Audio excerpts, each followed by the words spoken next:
our team is AI in, like all the other conferences now, because it's really controversial issue.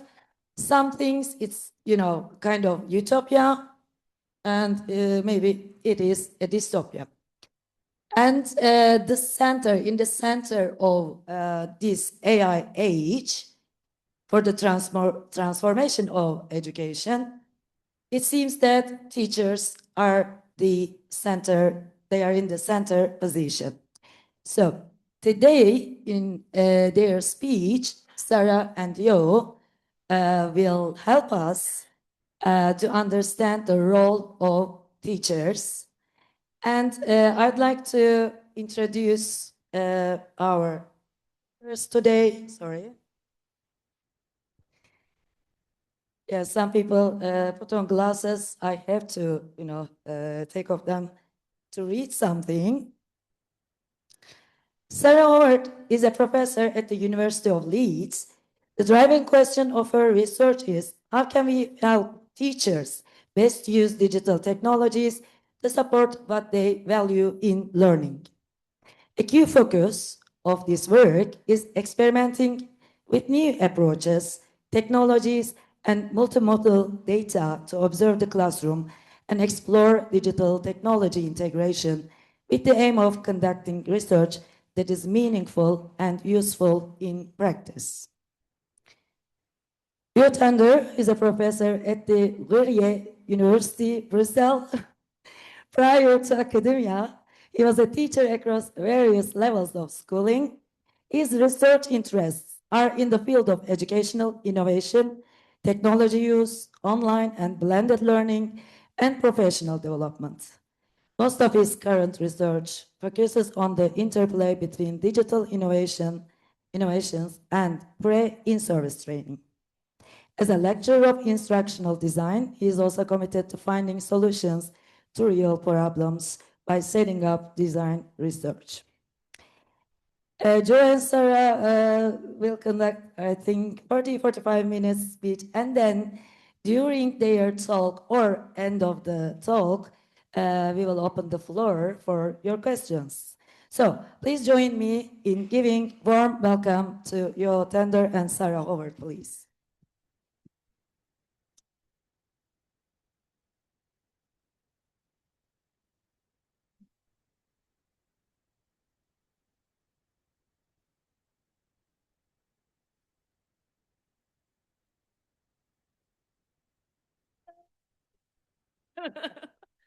Okay, so thank you very much for the introduction, and thank you very much for the invitation to be here. We're really pleased and that we made it to the conference today, and we haven't fallen off a cliff yet, which is a real story. So today we're going to do some thinking around these unknowns. So as was mentioned earlier, related to learning design in particular, and teaching with AI tools. But what we're really interested in is how to understand this better. So to do this, we're going to workshop a couple of ideas with you we've been playing around with. In particular, the idea of the fourth teacher. We're going to come back and unpack that a little bit. But we're interested in AI as a co-teacher, and what are the main affordances of that, of the tools in learning? So, and in that, we're really talking about AI that we directly interact with, like chatbots and things like that, but it's open. So what do they do well? And what do they bring to teacher practice and learning? Our main argument around this is that we need better thinking tools, models to support practitioners to explore and design for co-teaching as they wish, to support learning as they wish, to be able to make decisions around that. So with that, I am Sarah Howard from the University of Leeds, as introduced. And in short, I look at how teachers adopt new technologies, emerging technologies, and what that means for their practice. Yeah? Good afternoon. I try again? Yeah, try that again. Good afternoon. Almost. Okay, almost, okay. So indeed, my name is, as you said, Yo or Joe in English, as you want. It's a short name for a small boy from a small country. But Malta is even smaller than Belgium. Yeah, it's true. Big excitement there. Yeah. Huge. So just like Sarah, for me, digital technologies are a super interesting case to see how teachers and schools are dealing with innovation, and indeed, you're right. Now it's all about AI. exactly. So we are indeed, as Sarah said, exploring the fourth teacher, which is AI, which is also the unknown future. But before we go with you to the future, we want to go to some of our past teachers, and we have 3 past teachers, just that you know. So here I am with my father on hiking on the Great Wall of China. So my father's very outdoorsy, very active, and I learned this from him. So I am in turn very outdoorsy and very active. And here on your right, you can see me with my dad for an après ski, my favorite. So my father, he loves to ski, to be outdoor, to sport, and so do I. So who is the first teacher? Anyone? Yeah, Yeah. exactly. Your parents, not only your father, your parents. We just Childhood. happen to have our fathers. Yes. Yeah, there are others. So indeed, that is our parents are our first teachers. So what about our teachers? So as we discuss our teachers, we'd like you to think about your own. So here we have the obligatory QR code. We all know what to do with this, and I see everyone is moving to it immediately. So I'd like you to think about your teachers as we move through our teachers. So who were they? And what did you learn from them? So just add a nice example of what you've learned from your first teacher, your childhood, your parents. And we have actually a few teachers to discuss, as I mentioned before. So keep your Padlet open, your board open, and we will contribute as you can contribute as we go. Did you guys get it? Because is your head in the way? Yeah, there you go. Yo's head is not part of the QR code. Are we there?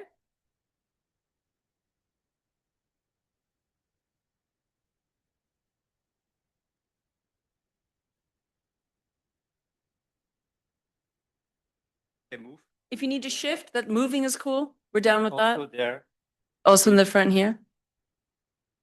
Yep. All right. See heads down and tapping occurring. All right. So let you guys kind of mull on that a little bit. And we're going to move on to the second teacher. So, yeah. What is a second teacher? Second teacher. For me, the second teacher was actually the one who taught me how to read and write. But actually here I'm on an excursion with my classmates and my second teacher on the right. Can you find me? Yeah, I'm in the middle, yeah, the tallest. And any one of you knows this super important sculpture in the back?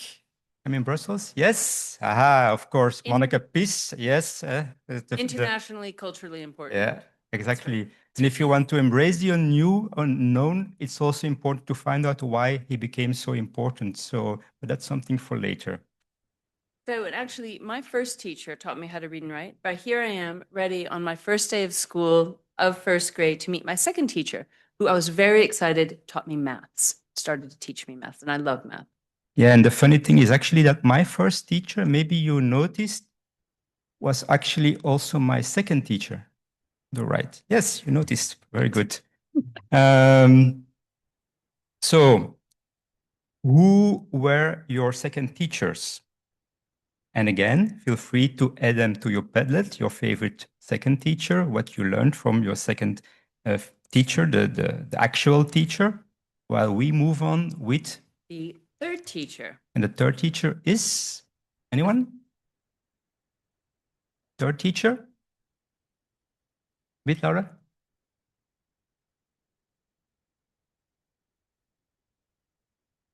Colleges? Ooh, Coming closer? Closer. The physical environment is our third teacher, theoretically.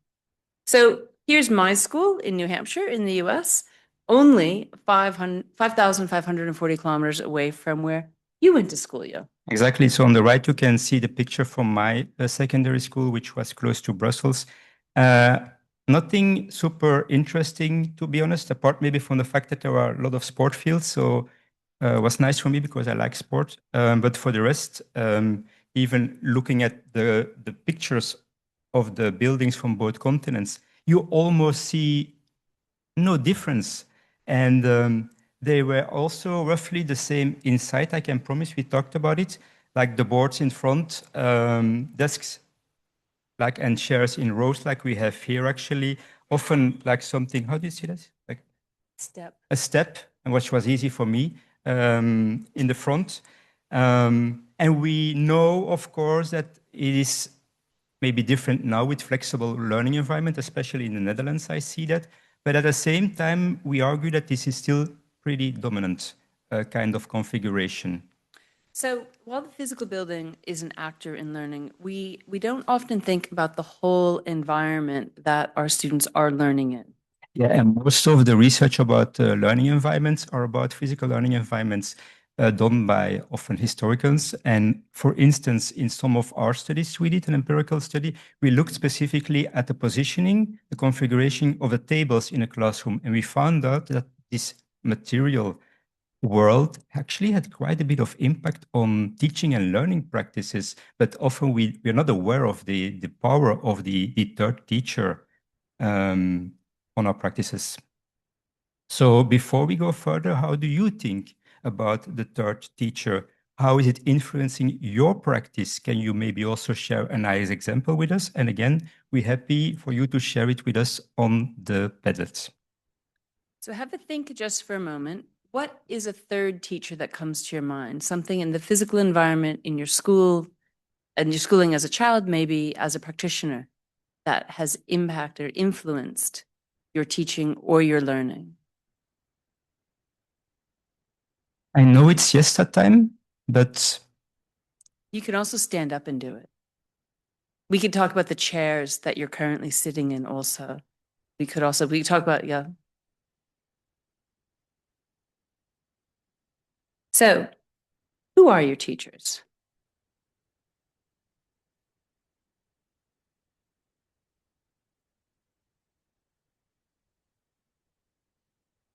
We'll let this run for just a moment.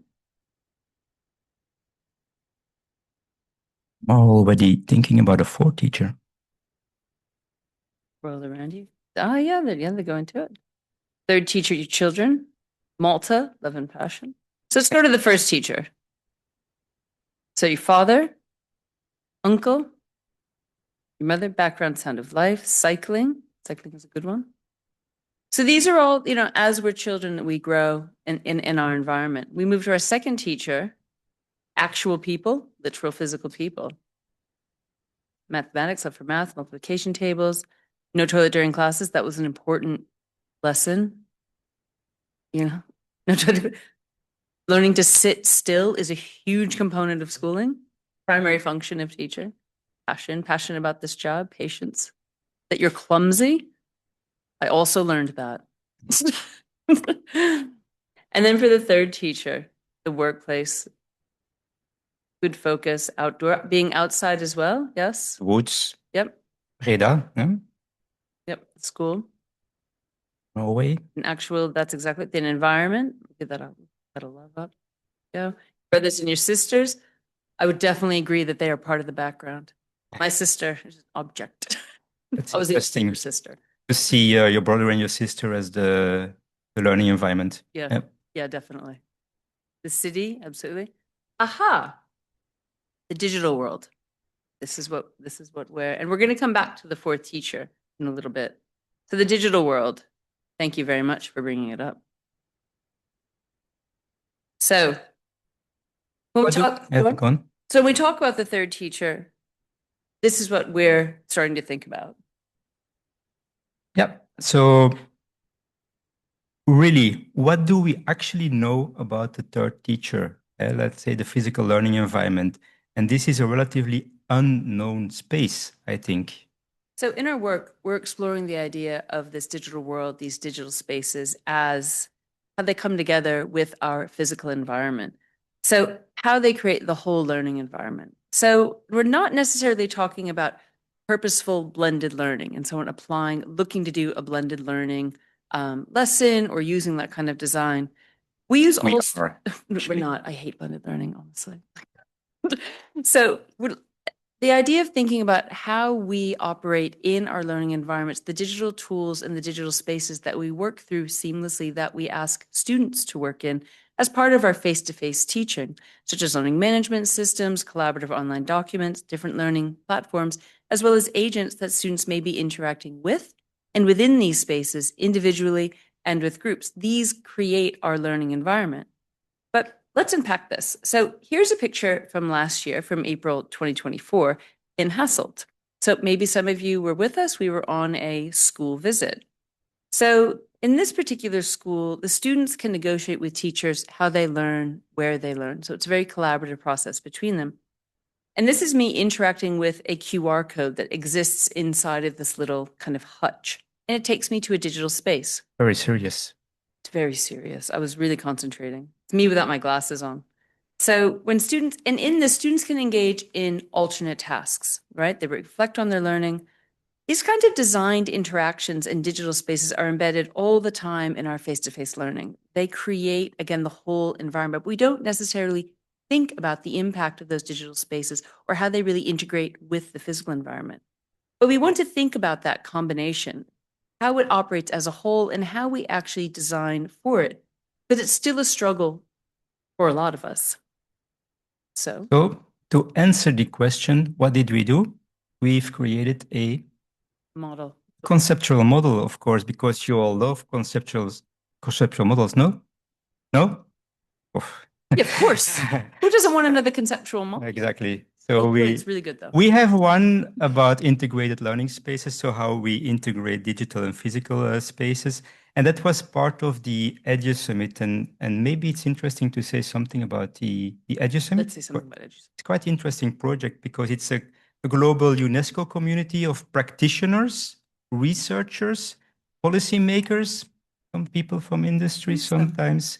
And the focus is on the integration of digital technologies in education.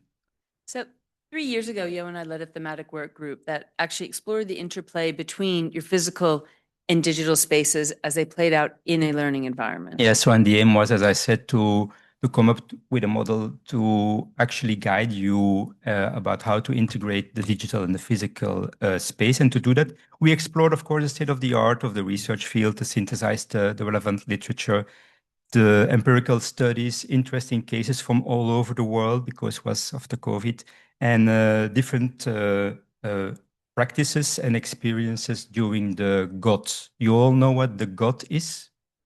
She developed the GOT. No one's more excited about it than Yo is, the great online transition. No one brings it up except Yo. COVID, basically COVID. What happened during COVID? And we developed detail.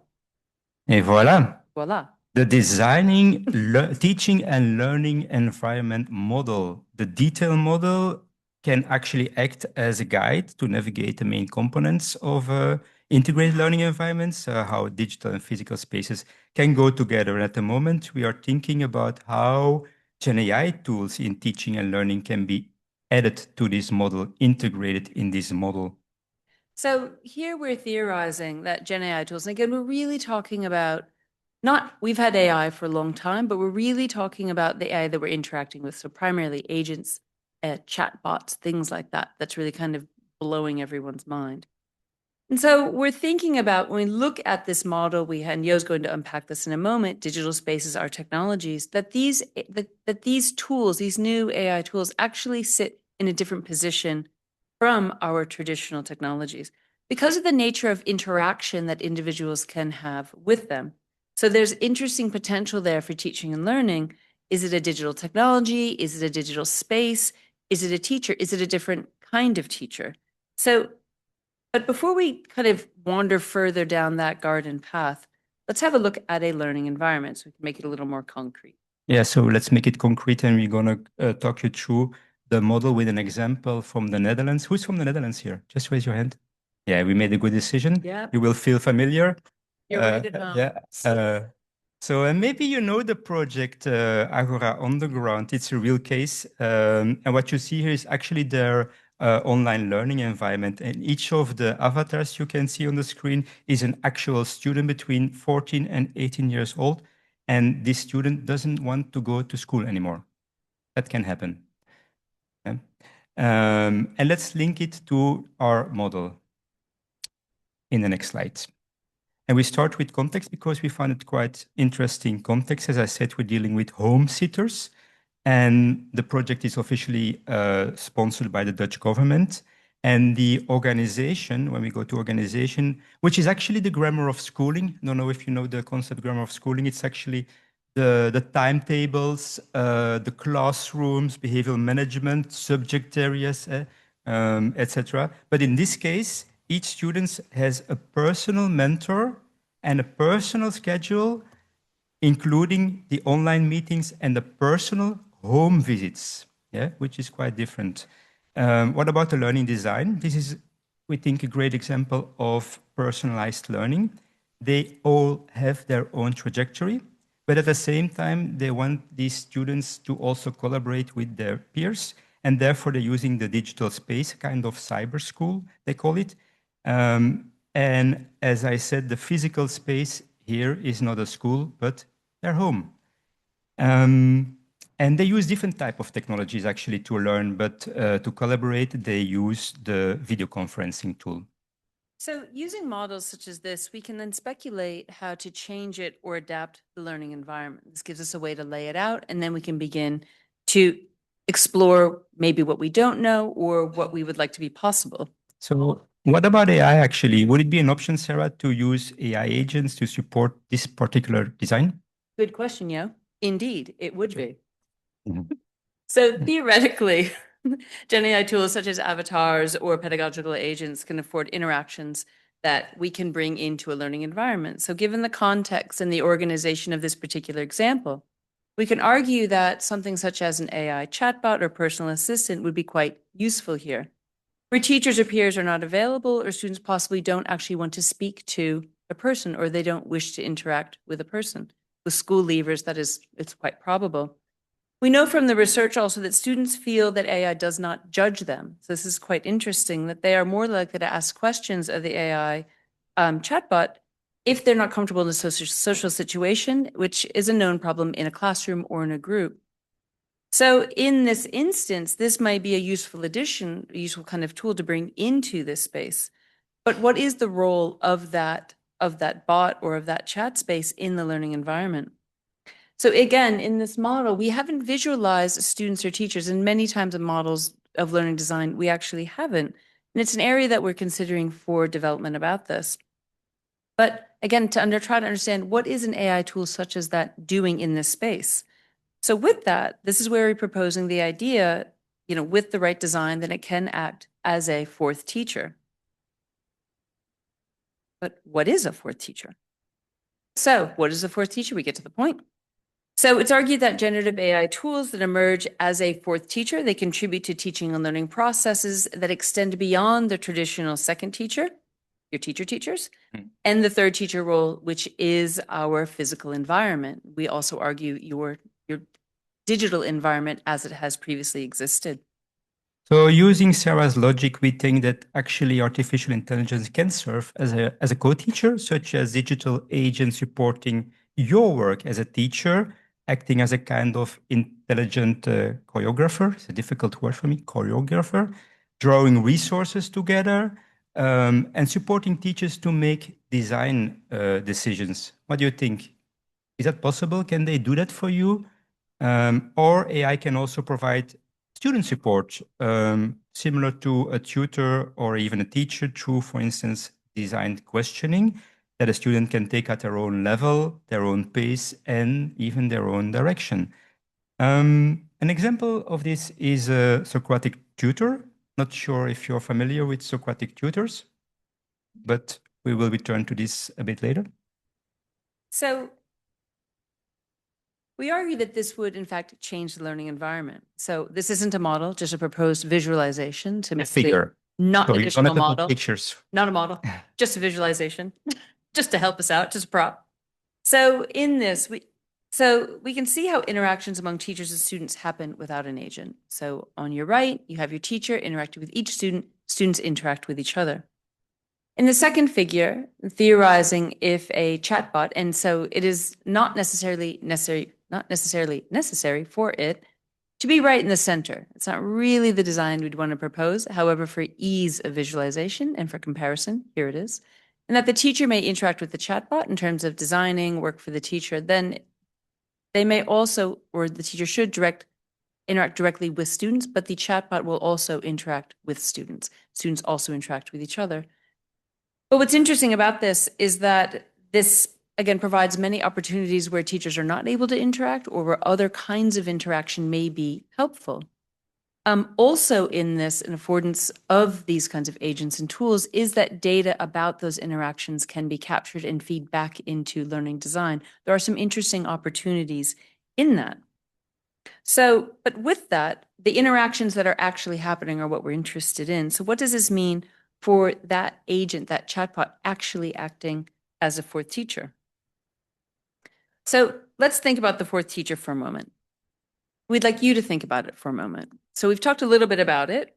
Here's our QR code again that leads you back to the same tablet, same Padlet if you don't have it open.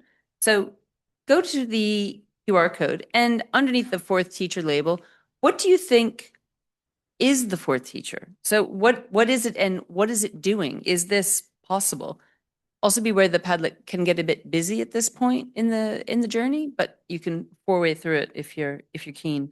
But what is it doing? What are the interactions? Is this possible? You could also kind of put your thoughts in if you think it's just absolutely like too dystopian or if you think it's super utopian. All views on this are interesting. We are not promoting one or the other. We'll give you a moment. Can you play some music here? No, you were going to dance. Ah.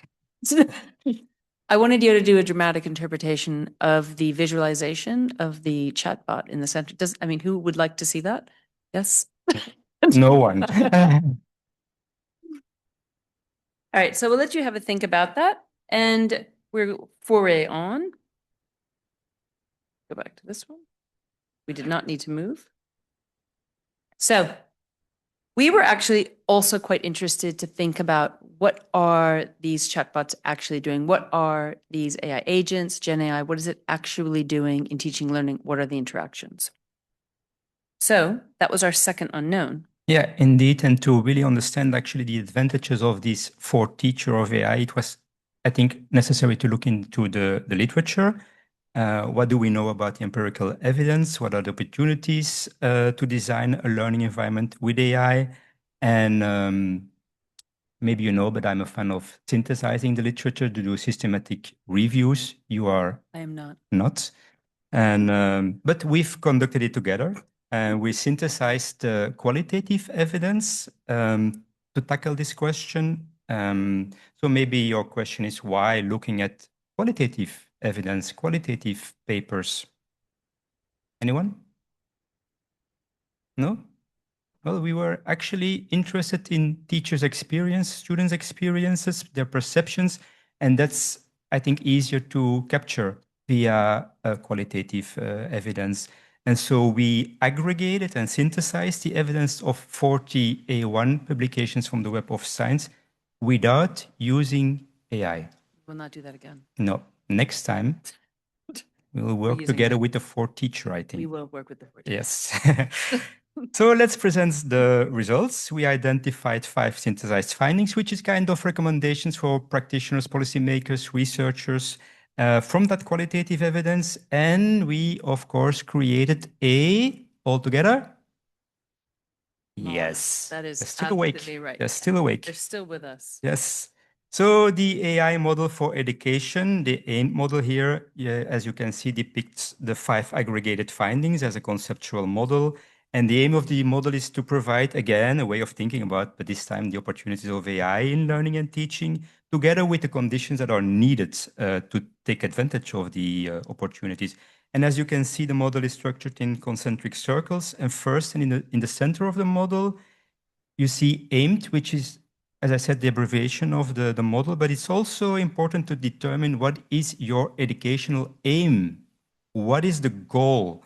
And we need around that to design learning experiences, of course, which is another component, to make use of the full potential. And now we're coming to a key area, the human-computer interaction, how we interact with AI. And for that, we need to develop students and our AI competences. So there's also, that's our inner circle. There's also the outer circle. We're looking at AI governance, which is your equity and access to tools, as well as institutional policies around how we use them. But also future projections, which deals with the idea of how we prepare students for future work, future learning, and that idea of the necessity of bringing these tools into students' experiences. However, today, due to time, and we're focusing on just the interactions around what is the fourth teacher and what AI tools have brought to the classroom. So we're really drilling into interactions. However, look, the way that we've theorized this and what has come from the literature is that this really can't stand alone. So it is in a concentric circle because the idea of how we design for interactions and the competencies needed to be able to do that, as well as the competencies that can be learned through the experience of using these tools, really sit in a reciprocal relationship. So one is not embedded to the other, but they do move in that space around your ultimate goal. So, and in that, actually, the QR code was on the previous slide. We'll share these. There is a link to the prepress of the full paper for this that unpacks all 5 of the synthesized findings here. So let's give you some insight in the study, in the meta aggregation for that specific key component, human-computer interaction. And as you can see, for each of the synthesized findings on the right, you can find on the left the categories from actually the thematic analysis. We use the qualitative data from all of these papers to do a thematic analysis, and then aggregated it into main categories, these 3 main categories. And what is interesting actually, or even more interesting for me, is what you can see there, human-like. Mm-hmm. And this was particularly in thinking about the relationship to the fourth teacher. So the evidence here helps us begin to understand what is that tool doing? What is that idea of a fourth teacher? How is it playing out in these interactions that students and teachers have with agents, that they have between each other with these tools? And as you can see, these 3 main categories are AI and assessment, AI and agency, and AI and productivity. But about, again, the human-like, we see in the quotes that they often refer that the AI feels like a real teacher. And let's make it a bit more concrete with one of the aggregated findings, which is AI and assessment. And that was actually present in 30 of the 40 studies. And of course, also in our review, most teachers, I don't know about you, have concerns about AI and assessment. Do you? Yes. You have some concerns, yeah? But I mean, Sarah and I, we're actually happy that AI makes us think about assessment, because we are in the field of innovation, and with respect to assessment, we don't see so much innovation. So in our teacher training institution in the VUB, where I work, for instance, we've completely transformed the master thesis thanks to AI. Voilà. Evaluation also relates to feedback. In our data, we see that students actually did like the feedback from, for instance, ChatGPT, but not as in-depth as from their real teacher, the second teacher. In fact, the qualitative research found that the combination of the 2 could take the best of both worlds, the broad feedback from the chatbot and the precise targeted feedback on topic from you guys, from the teacher. And therefore, it's really important to know what we can expect from the machine and what we can do as humans. So the key question of the synthesized finding is, how can humans and machines complement each other? And the selected studies are trying to find out, actually, but there's still a lot of work to unpack this question, how to manage the opportunity for students to be able to support their own learning, but also to ensure actual learning. So how does this come together in learning and teaching? How do we think about Gen AI agents, Sarah, in the learning environment? So we're going to return to our 2 scenarios to unpack them a little bit more. And looking at what we're conceptualizing as the 2 sides of this, so teacher-facing uses, so looking at agents, chatbots, AI for teachers' work, so design, efficiencies, various other tools. And student facing, so really that co-teaching space, how students use these tools for learning. So first one is teacher facing. Yeah, I'll do that. You can do that. I will give an example from my own practice as a teacher trainer. So first question is, what is the aim, which is the center of our aimed model? And what is the goal? My goal is that my student teachers can engage in critical lesson planning, that they are able to develop a powerful learning environment, and to explore whether the four teachers, so AI, might help them to make evidence-informed decisions. What do you think? I know they're already using AI. I know. We all know they're already using AI for their lesson plans. No kidding. But I want them to use AI in an adequate way and to experience different modes of how humans and AI can interact. Aha. What about interaction? Second dimension. In order to design a lesson plan, my student teachers, they can actually use Gen AI tools. So our university is actually also very open about it if you use it in a responsible way.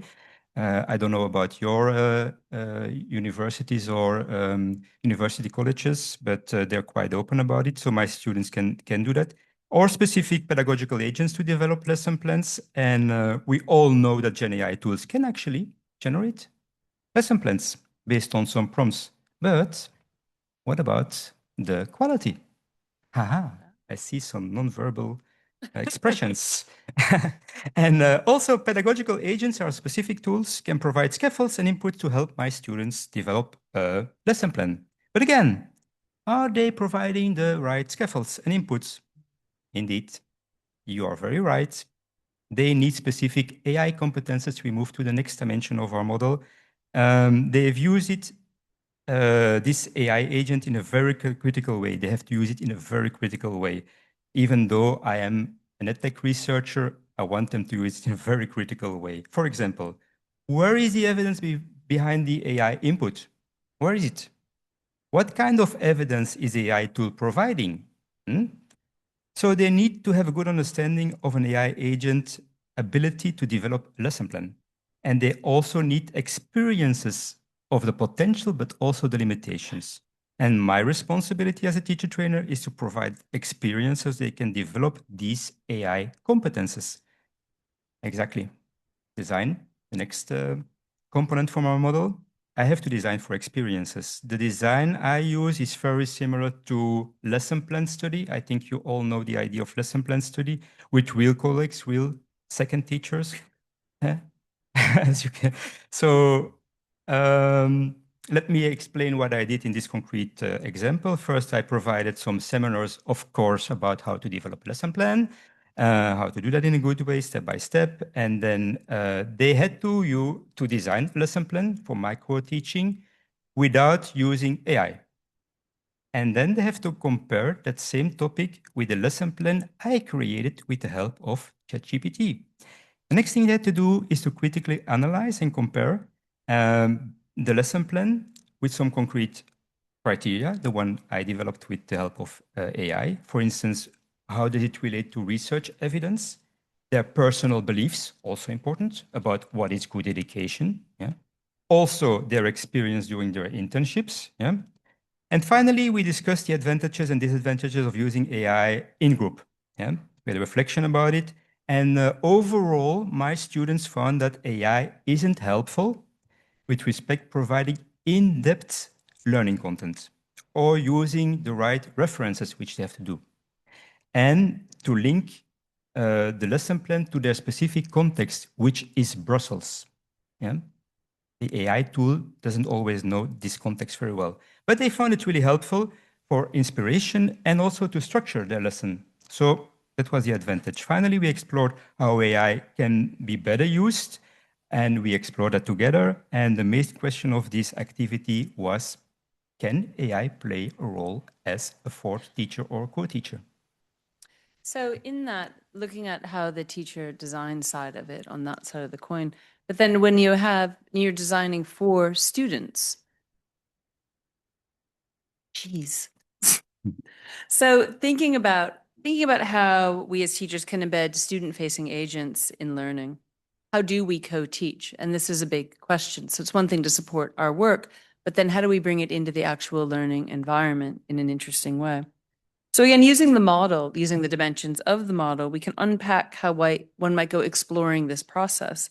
So agents such as a Socratic questioning agent, and these are quite common, can be used in the learning environment. So Socratic questioning, for those who aren't certain about it, I reckon you're all familiar with it. But looking at agents that are designed to provide systematic questioning. So systematic questioning to begin to unpack the underlying meaning of students' questions to help them move deeper into understanding content, critically engaging with their meaning and the questions that they're asking. This approach ideally should lead on to some sort of kind of debate or discussion about these meanings or inquiry into that space.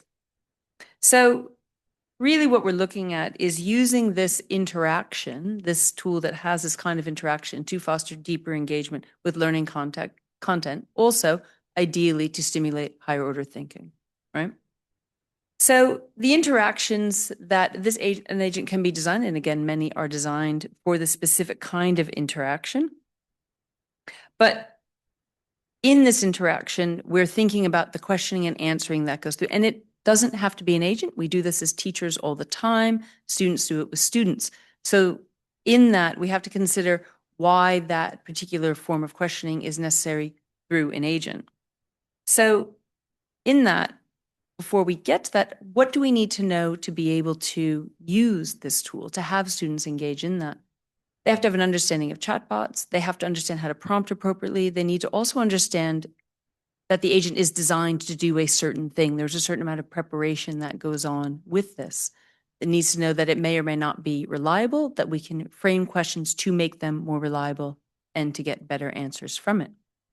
So in that, if students are able to use the tool well, the advantage of that is the flexibility of having the nature of Socratic questioning within your own discussion within a group, but then also that students can participate in that in their own time, in their own shape, particularly because it's about developing meaning. What are students' meetings? And they can follow that line of questioning further with a designed agent in a classroom space. You might touch on one meaning, another meaning. Students can't go very far with it. Again, to the example we had before, students also who may not ask questions or engage in this process in a classroom space because they're uncertain or they're a bit shy or they're not confident, can engage in that with this kind of agent in a way that they will benefit, that they may not benefit from in an open classroom environment.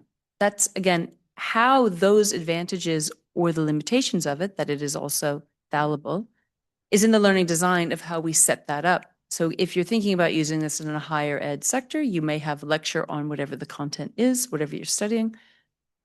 Probing questions would be presented. So Socratic questioning draws heavily on probing questions, that these might be delivered in your seminar in a small group. You would need to provide support materials and some instruction to make sure students have the competencies to be able to use the agent well. And then it would need to be paying out in a design later on. How does this lead on to assessment? Is the depth of that questioning, the inquiry or debate that it leads on to, relevant in an assessment, relevant in an ongoing task? It should not be a standalone just to use an agent for no reason. It must be part of the learning sequence. So in that, that's just one example of how to think about that interaction playing out with the students and why you want to bring that kind of interaction into the classroom. Is it meaningful or not? If it is not, then it's not relevant. So yeah, what are your ideas about the fourth teacher? So we don't have not so much time anymore, but let's have a quick look at it. Almost there. Yeah. So your ideas for the fourth teacher: media, world around you, my students. In Netflix. Netflix, social media. Designing instructions with Gen AI and teaching learning, right? So that's your teacher facing. Breaking down concepts, absolutely. Mm-hmm. For teachers and students, breaking down a concept to teach it, if it does it well. Immediate feedback. Immediate feedback, absolutely. Teaching me new languages, yeah. You Duolingo. You know, I am not a sandwich. Has anyone done that one? That's when I'm practicing my Netherlands. I am not a sandwich is a massive one in Duolingo. It is. Ik ben geen sandwich. Nee, Mm-hmm. en niet in boterham. Geen sandwich. So Gen AI, so media, so life itself. So these are, life itself is also for teacher. Google. Google's your for teacher. But these ideas of how we bring these digital technologies into our space, the idea of the agent as a for teacher and the interactions, are they the same? Is it redundant, or is it something uniquely different? So, to draw it all together, the two models you see here, if presented, are trying to tackle actually our critical unknowns in teaching and learning, and we argue that our conceptual tools, you can see here, are helping practitioners. I'm not sure. What do you think? Us. Yeah, to help you design or to think about learning design and useful scaffolds to hypothesize, to test, to experiment with the actual unknown future. So in terms of integrating AI tools, chatbots or agents or what have you, so we feel exploring the contribution in learning environments, are they part of the digital space? Are they part of a digital technology that you bring in? Is the agent doing something different? It's not necessarily a really critical, it is one or the other, but it's important that as practitioners, thinking about what role this technology takes on in your own design for your students. Where does it sit? Is it part of your physical environment? Students are moving in and out between a prompt space and a questioning space in the classroom? Or is it just a tool that they use to supplement what you're doing otherwise? So for the aimed model, what are the interactions in that? So bringing those kinds of agents in, what are the useful interactions that actually benefit your learners and work with your learning design? So thinking beyond just the tool and really focusing on what is it actually doing in your space and for your students. So again, moving beyond the fact that it's AI or not or whatever, what is the interaction that's being afforded and is it a benefit? And also the question, who does what? So, and that's why it's important for teachers or teacher trainers, students to have experience with AI tools, we think, to gain understanding of what they can do, what we can do as humans, and as I said, how we want them to learn through them. So we're working with these two models right now to think about these unknowns. There are definite changes. And again, as I'd said, to really think about this role of the fourth teacher, we have to bring the actual teachers and learners, the individuals in to represent these interactions more. And that's something that we really feel is something practitioners will need to be able to think about those interactions more clearly and to think more deeply about the idea of where am I co-teaching or am I just using a digital technology? And those are decisions to make through design. Yeah, for us, it's all about learning design. We leave you with that. Happy to discuss. Thank you. Thank you.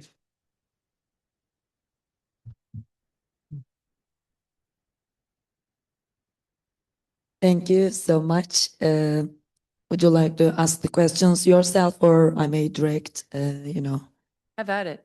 Just shout. Yeah. Just get in it. Any questions? Questions.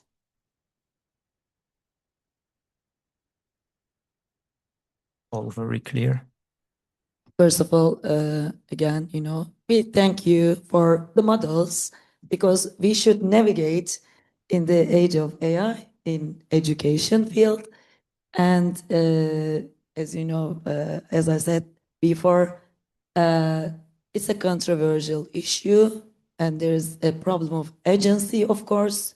So it's always worth talking about this, I think. And teachers are the most important part of education, but students may create their own environments with the help of their teachers, I guess. Any questions for our speakers? Please. Yeah, just shout. Yeah.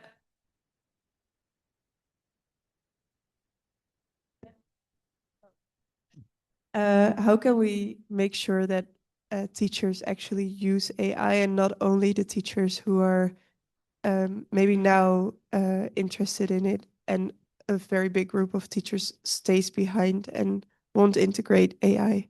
Or is it maybe not necessary and are we okay with that?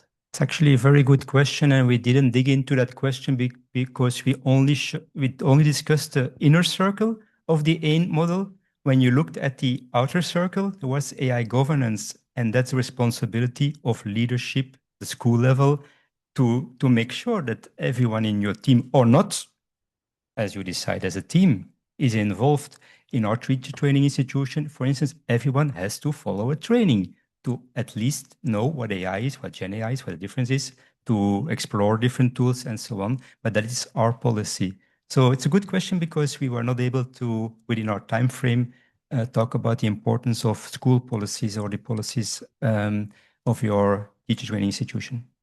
And I would also argue that the idea of adoption in terms of who adopts a new digital technology or not is something that we have struggled with for several decades now across all technologies. So it is not a question of AI. AI brings some interesting unknowns to the table that probably, because there are significant kind of trust factors, there is a significant, we don't know what it's doing, where when we had laptops and interactive whiteboards and tablets, those were a little bit more understood in terms as technologies. So, I mean, we know that a lot in adoption and change, we're really talking about change in practice. This is a massive change in practice. One of the things we've argued in a lot of our work is really the idea of a person-centered approach, that the strategies for change, what is needed by different groups is quite different. So leadership really needs to consider at the organizational level, what are the needs of different groups? Some need really explicit examples. Some need resources to be able to do it. I mean, there are a lot of different dimensions to change. The most important dimension is, and I think everyone could probably speak to this, particularly with educators, is the time to be able to change, that it is not rushed.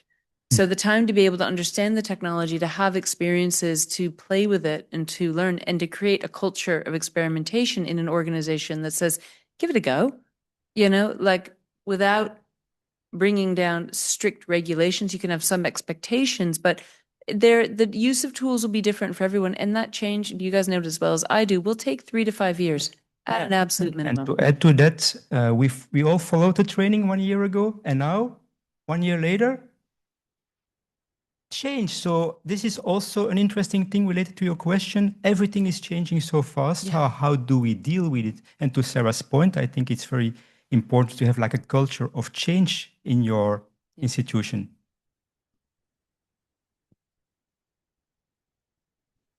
Thank you for the presentation. You mentioned an interesting point about AI making us reflect more about assessment.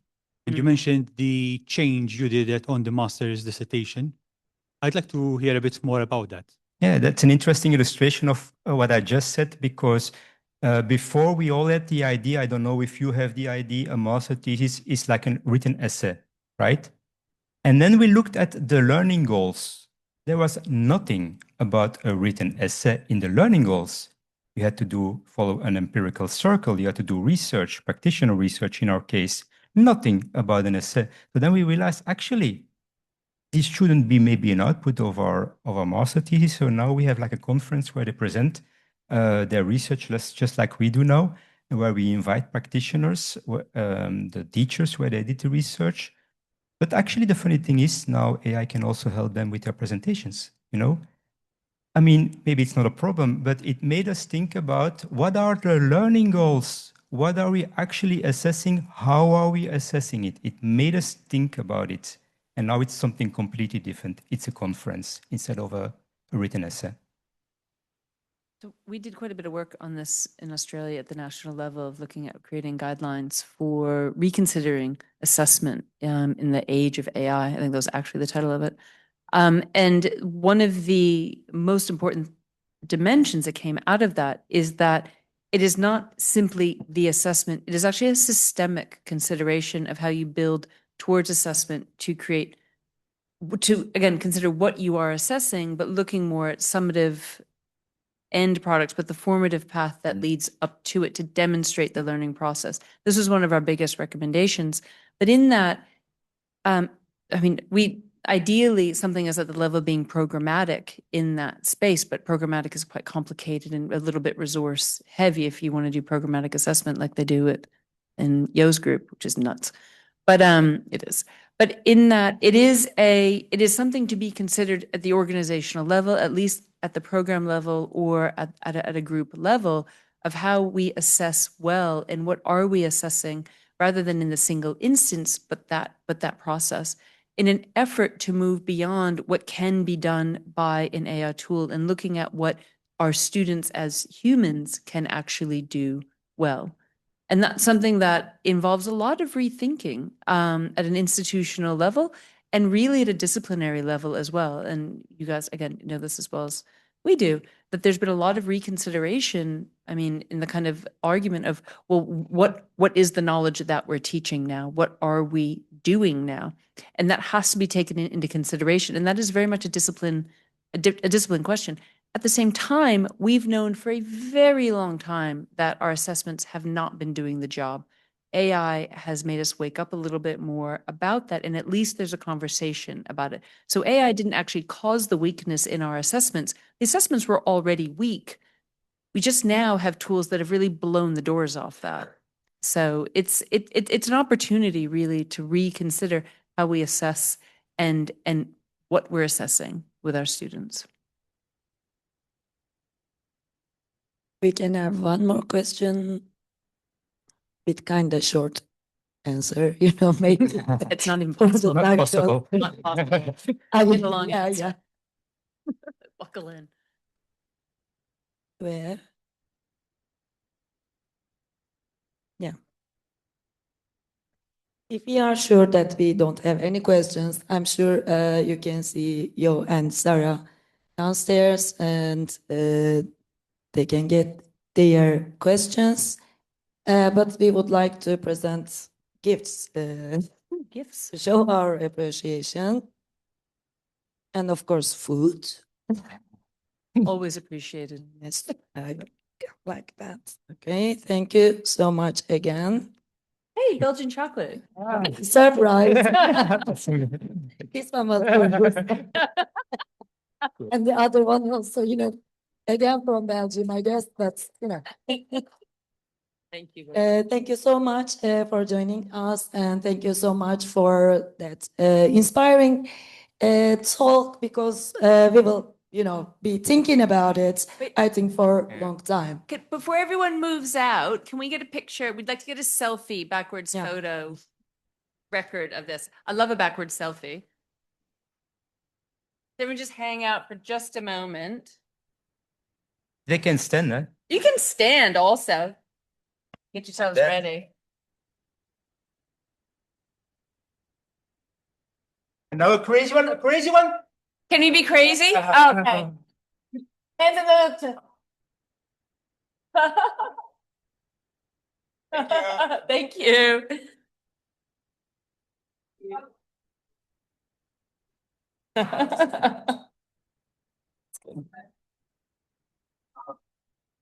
Thank you very much.